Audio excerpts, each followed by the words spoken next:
и выяснил, что сегодня праздник Курбан-Байрам. Как президент я точно знаю, что это великое событие для огромной части моего народа. Поэтому решил лично поздравить с ним именно вас. Пусть этот день укрепит вашу веру и силу духа. От души желаю вам, чтобы вы и ваша семья ни в чем не нуждались. Жили светло, счастливо и в полном достатке. Пусть верность древним традициям приносит вам духовное удовлетворение. С праздником!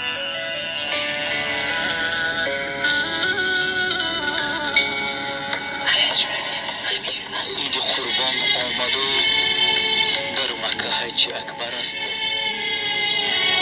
عید قربان آمد و در مکه حج اکبر است. دوستان را تبریک نمودن سنتی پیغمبر است.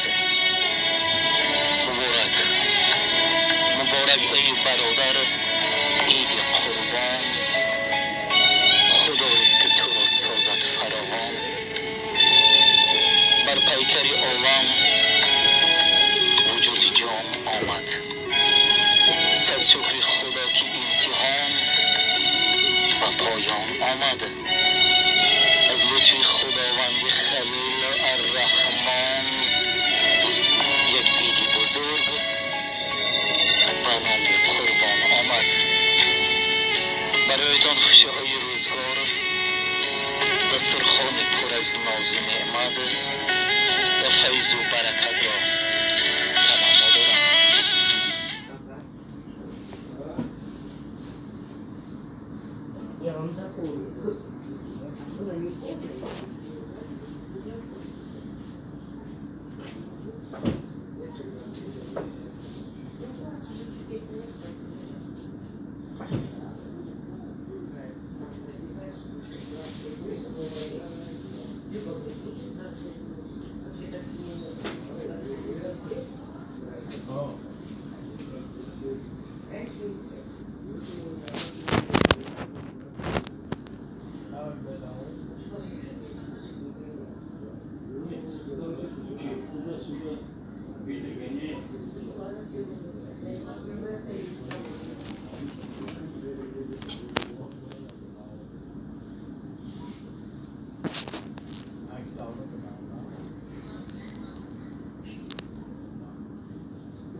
مبارک ای برادر عید قربان، خدا رزق تو را سازد فراوان، همه روز و حیاتت عید باشد، همیشه شاد باشی بین یاران.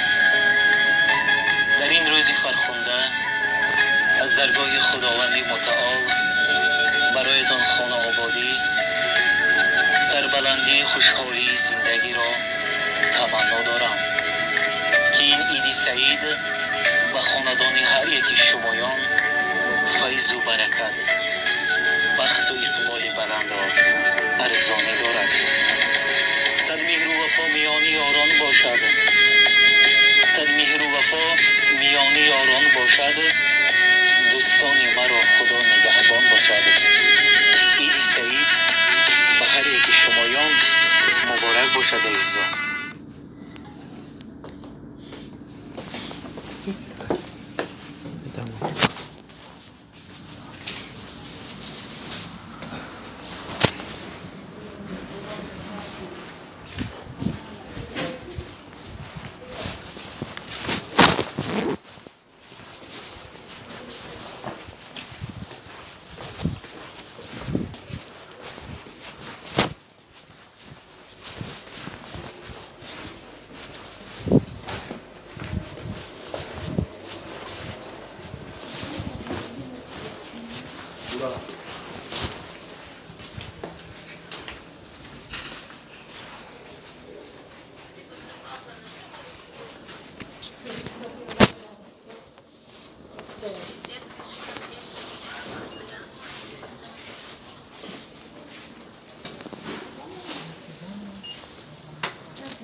Привет.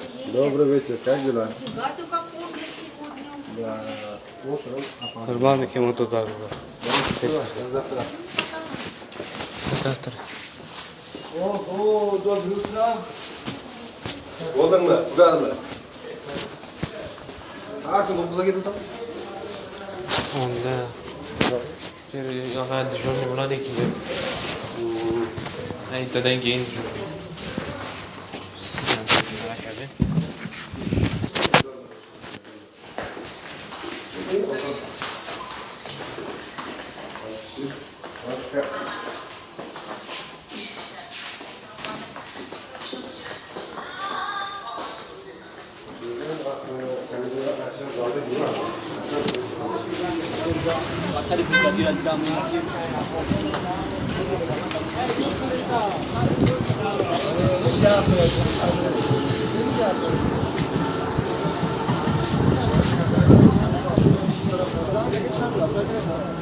Dalim labis tutar.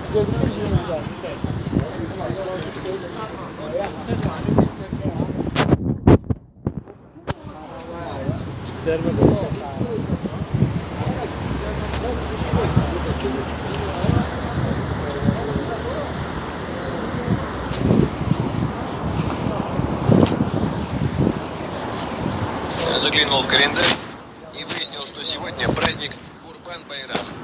Как президент, я точно знаю, что это великое событие для огромной части моего народа. Поэтому решил лично поздравить с ним именно вас. Пусть этот день укрепит вашу веру и силу духа. От души желаю вам, чтобы вы и ваша семья ни в чем не нуждались. Жили светло, счастливо и в полном достатке. Пусть верность древним традициям приносит вам духовное удовлетворение. Праздник.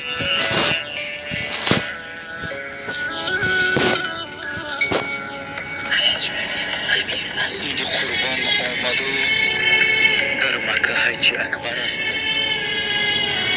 عید قربان آمد و در مکه حج اکبر است.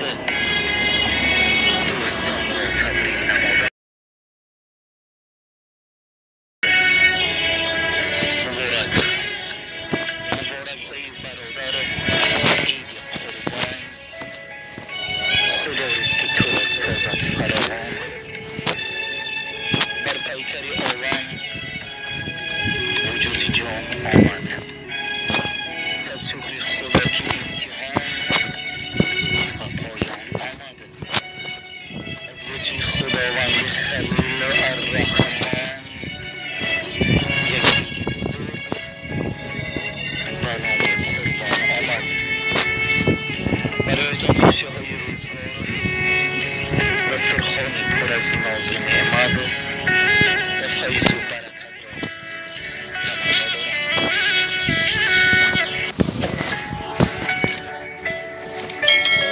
مبارک ای برادر عید قربان. خدا رزق تو را سازد فراوان. همه روز و حیاتت عید باشد. همیشه شاد باشی و این یاران. در این روزی فرخنده از درگاه خداوند متعال برایتان خانه آبادی، سربلندی، خوشحالی زندگی را تمنا دارم که این عید سعید به خاندان هر یکی شمایان فیض و برکت، بخت و اقبال بلند را ارزانی دارد. صد مهر و وفا میان یاران باشد. صد مهر و وفا میان یاران باشد. دوستان مرا خدا نگهبان باشد. عید سعید به هر یک شمایان مبارک باشد عزیزان. من قصه را خیلی مختصر برای شما حکایه میکنم. با تقدیر الهی این هاجر و این اسماعیل که این پیش از بنیاد خانه کعبه بود، تا حال خانه کعبه ساختگی نبود، آمد میگوید در مکه مکرمه، در این جایی که خانه کعبه بنیاد شده است، اینجا هاجر و اسماعیل باقی ماند. در یک بیابانی که نه آب بود و نه خوراکه بود و نه زیست زندگی بود.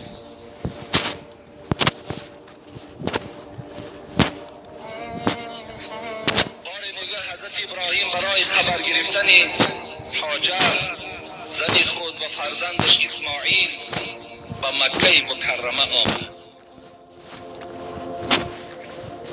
آمد. شب خواب کرد. در خوابش پروردگار امرش کرد ابراهیم از جایت خیز و این یگانه فرزندی که در پهلوی تو خواب است اسماعیل، این قربان کن در راه ما. حضرت دیگر از جای خود خیست.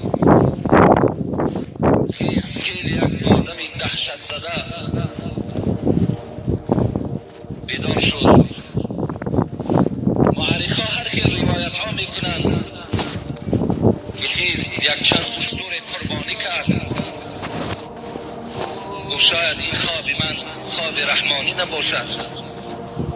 باز شب خواب کرد. شب دویم باز امر شد ابراهیم از جایت خیز و اسماعیل را در راه خدا قربانی کن. روز دوم میگوید یک چند اشترهای فربه دیگر را باز قربانی کرد.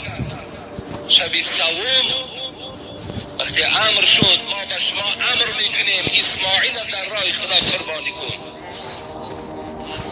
حضرت ابراهیم دانست که این خواب رحمانی است. از جای خود خیست و به سوی هاجر گفت بود هاجر بفرمود سر و گیسوی اسماعیل بشو زود